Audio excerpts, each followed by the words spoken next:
Kajian ini tentang rahsia pensyariatan solat dari segi perspektif sains. Objektif kajian ini dilaksanakan adalah untuk mengenal pasti kebaikan di setiap pergerakan dalam solat dari sudut mental dan fizikal. Dalam kajian ini, kami telah menyatakan ayat-ayat Al-Quran sebagai dalil kepada kebaikan solat dan bukti daripada kajian sains juga.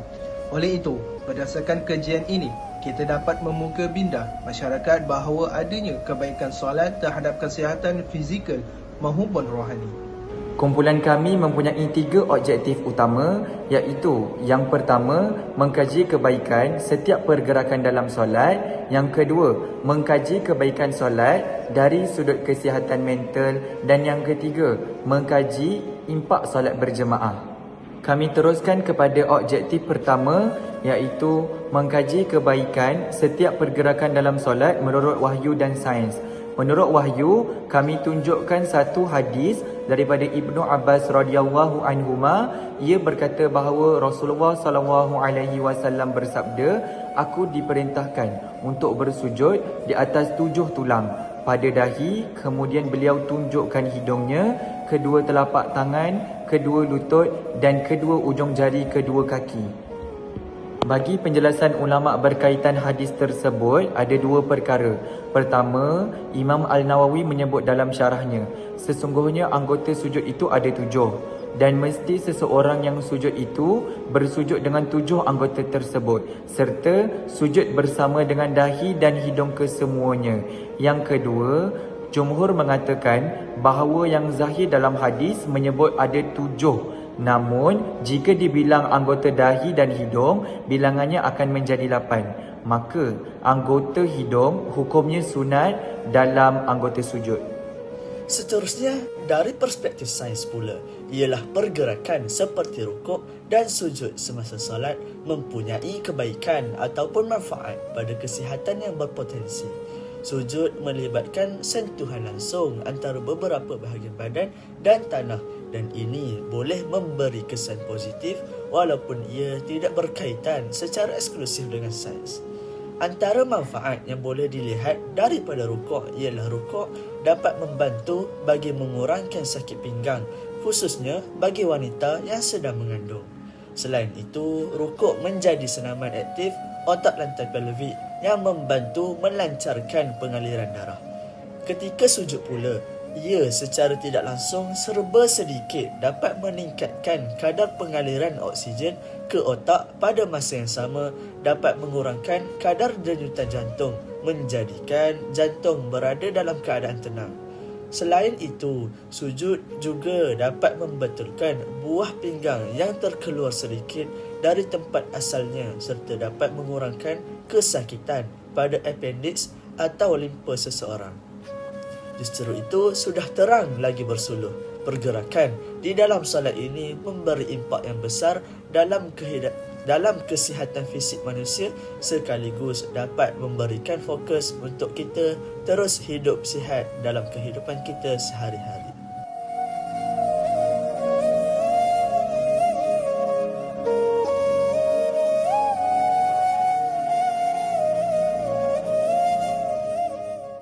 Okey, untuk objektif yang kedua, mengkaji kebaikan solat dari sudut kesihatan mental. Dalam hadis, Nabi SAW telah bersabda kepada Bilal, iaitu, "Ya Bilal, arihna bis solah," yang bermaksud, "Wahai Bilal, istirahatkanlah kami dengan solat." Hadis riwayat Ahmad dan Abu Dawud. Dan mengikut daripada penjelasan ulama, daripada Ali bin Abi Talib radhiyallahu anhu, yang dimaksud dengan khusyuk di sini ialah merendah diri. Manakala Al-Hasan Basri pula berkata, keikhlasan mereka ada dalam hati mereka, maka mereka menundukkan pandangan dan merendahkan diri. Khusyuk dalam solat hanya boleh dilakukan oleh orang yang menumpukan hati kepadanya dan melupakan pelbagai aktiviti selain solat dan mengutamakan solat daripada aktiviti-aktiviti yang lain.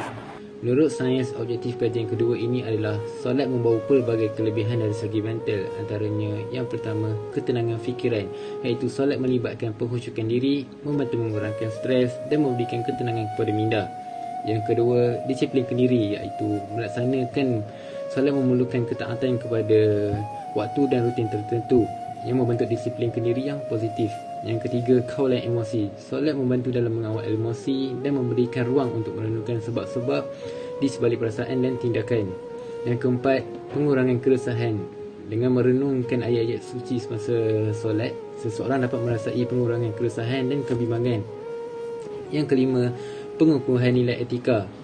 Solat mengajar nilai-nilai etika dan moral yang baik, membentuk individu yang lebih baik dari segi akhlak. Dan yang terakhir, peningkatan fokus.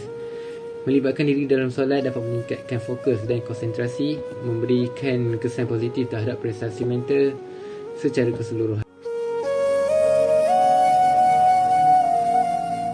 Kemudian kita teruskan dengan objektif yang ketiga, iaitu mengkaji impak solat berjemaah dari sudut Islam dan juga sains. Di dalam Al-Quran, Allah SWT berfirman di dalam surah An-Nisa, Billahi minasyaitonirrajim, wa idza kunta fihim fa aqamta lahumus shalah.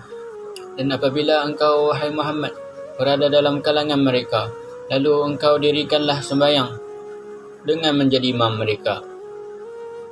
Dan kita hadis Al-Bukhari dan Muslim, Nabi SAW bersabda, qala Rasulullah SAW, salatul jamaah tafdulu salatul fadli 27 darajah.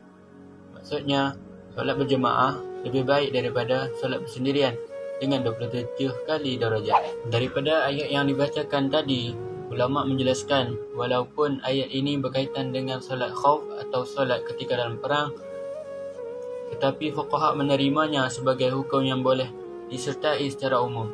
Ini kerana sekiranya berjemaah ini disyariatkan ketika perang, sudah tentulah ia lebih afdal dilakukan ketika aman.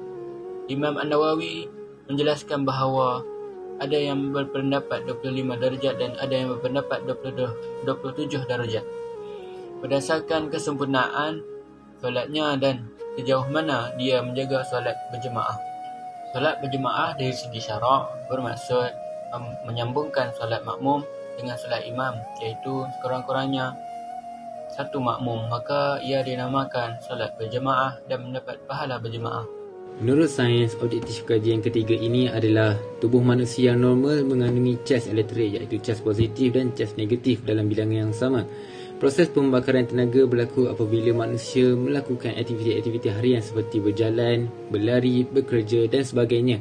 Pada masa yang sama, berlaku juga pertukaran cas antara cas positif dan cas negatif yang akhirnya menyebabkan ketidakseimbangan cas pada tubuh.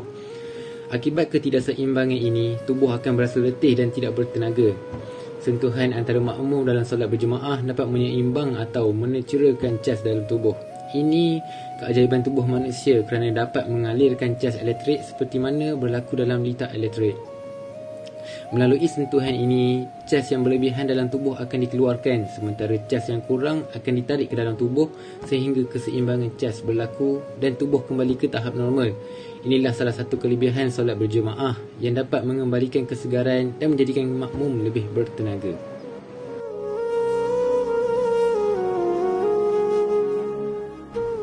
Solat bukan hanya satu rutin ibadah dalam Islam, tetapi juga menyumbang kepada kesejahteraan holistik individu. Melalui pergerakan solat, kesihatan fizikal ditingkatkan dengan peningkatan fleksibiliti dan kekuatan otot.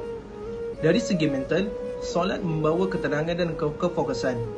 Rahsia pensyariatan solat adalah bahawa ia adalah satu bentuk ibadah yang diperintahkan oleh Allah SWT kepada umat manusia. Solat merupakan komunikasi langsung antara hamba dan Tuhannya.